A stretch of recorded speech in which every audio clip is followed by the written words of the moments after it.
आज मैं सीमा के बारे में कहूँगी। एक भगोड़ी महिला, पाकिस्तानी महिला हमारे भारत में चली आ रही है और उसके खिलाफ कुछ नहीं हो रहा है। ऐसा क्यों? नमस्कार साथियों, आज मैं सीमा हैदर के बारे में दो शब्द कह रही हूँ। इसको आप लोग ध्यान से सुनिए और इस पर विचार करिए, ऐसा क्यों हो रहा है। हमारे भारत में एक पाकिस्तानी महिला 5 बच्चों के साथ 5 सैनिक लेकर के हमारे भारत में घुस जा रही है।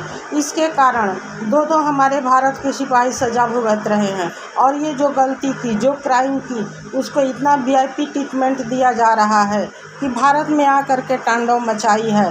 भारत में सबको चैलेंज दे रही है। मेरी सरकार कहाँ सोई है? मेरी सरकार इस पर क्यों नहीं ध्यान दे रही है? जिस सरकार पर मेरे देश का पूरा भार लदा हुआ है, वो एक छोटा सा काम नहीं कर पा रही है। एक पाकिस्तानी महिला 5-5 लोगों के साथ भारत में घुस जा रही है, लेकिन उस पर हमारे सरकार का कोई ध्यान नहीं है। न सरकार उसके बारे में कुछ कर रही है, न सरकार उसके बारे में कुछ सोच रही है। यहाँ भारत में आकर के वकील को धमकी दे रही है, हमारे देश के यूट्यूबरों को मरवा रही है, गुंडागर्दी करवा रही है, लेकिन हमारी सरकार इस पे एक बार भी नहीं विचार कर रही है। एक बार भी नहीं उसको सोच रही है कि ये एक हिंदुस्तानी अगर पाकिस्तान में पकड़ा जा रहा है तो कितना गंदा सलूक हमारे हिंदुस्तानियों के साथ पाकिस्तान के लोग करते हैं। हमारे हिंदुस्तानियों को खाना नहीं देते हैं, जेल में बंद करके इतना टार्चर करते हैं कि जेल में ही उसको मार देते हैं।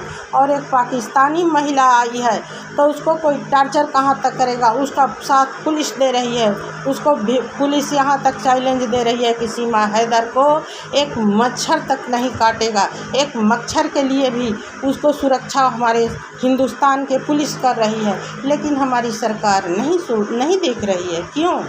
सरकार क्यों ऐसा कर रही है? उस पाकिस्तानी महिला के लिए, जो पाकिस्तानी महिला यहाँ नाच रही है, गा रही है, हमारे भारत में खा रही है, हमारे भारत में रह रही है, हमारे भारत के लोगों को गाली दे रही है, हमारे भारत के यूट्यूबरों को पिटवा रही है, लेकिन हमारे सरकार को उस महिला पर तनी सा भी वो नहीं आ रहा है कि इतना अत्याचार कर रही है, उसको हम कुछ करें।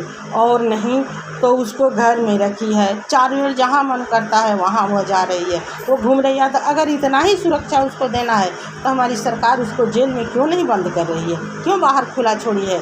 उसके बच्चों के साथ जो जहाँ रघुपुरा में वो रह रही है, सचिन मीणा के घर, सचिन मीणा भी उसके साथ मिल कर के हिंदुस्तान वालों को गाली दे रहा है। उसके बाप, उसके माँ, उसकी सचिन की बहन, ये सब नाच रहे हैं और सबको गाली दे रहे हैं, सबको चैलेंज दे रहे हैं। ऐसा क्यों हमारी सरकार करने दे रही है? हमारी सरकार इस पर एक्शन क्यों नहीं ले रही है? जबकि सुबह से मेरी सरकार उठती है और शाम तक पाकिस्तान के बारे में हमेशा नुक्ताचीनी करती रहती है। लेकिन एक महिला के लिए, जो महिला की जासूस है, हमारे भारत के लिए कितना नुकसानदायक है, उस महिला को इतना सुविधा क्यों हमारी सरकार दे रही है? हमारी सरकार हमें कुछ न कुछ, कहीं ना कहीं कोई ना कोई कमी ज़रूर हमारे सरकार के अंदर है, जिसके लिए कि उस महिला को भारत में रखा गया है।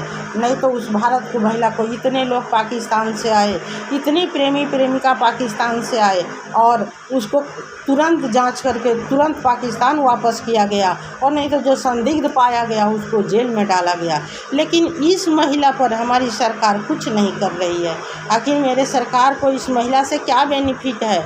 और भारत के कुछ 2-4 लोग ऐसे देशद्रोही हैं जो सीमा हैदर के साथ दे रहे हैं। सीमा हैदर जैसी गद्दार जो अपने पाकिस्तान में खाई पी, पैदा हुई, बड़ी हुई, वो पाकिस्तान के नहीं हुई, हमारे हिंदुस्तान में आकर के पाकिस्तान के खिलाफ नारा लगा रही है, लोगों से कह रही है कि पाकिस्तान ऐसा है वैसा। सारे पाकिस्तान बुरा कैसे है? वो पाकिस्तान में क्या यही एक महिला थी? पाकिस्तान में तो और भी महिला हैं। ये सब झूठ बोल रही है, सब गलत रचना रच रही है।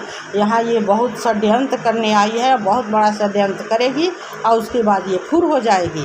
कहती है भारत हमारा है। भारत कैसे उसका है? अगर भारत में दो भाई भाई में झगड़ा होता है तो अपने 1 इंच अपने में से भाई नहीं देता है। ये पाकिस्तानी महिला होकर के हमारे भारत में आकर के रह रही है, हमारे भारत में खा रही है और करिए भारत में मेरा हिस्सा है, मैं भारत की बहू हूँ। ये पाकिस्तानी मुस्लिम महिला हमारे भारत में उसका हिस्सा कैसे हो गया? इस पर हमारी सरकार क्यों नहीं सोच रही है? मुझे तो अब अपने सरकार से बहुत दुख हो रहा है कि आखिर सरकार उसको इतना सुविधा क्यों दे रही है। जय हिंद साथियों, मैं इसी के साथ आज के वक्तव्य यहीं पर विराम दे रही हूँ। मेरे चैनल को लाइक करिए, सब्सक्राइब करिए और कमेंट करिए। इसी के साथ मैं अपनी वाणी को विराम दे रही हूँ। जय हिंद।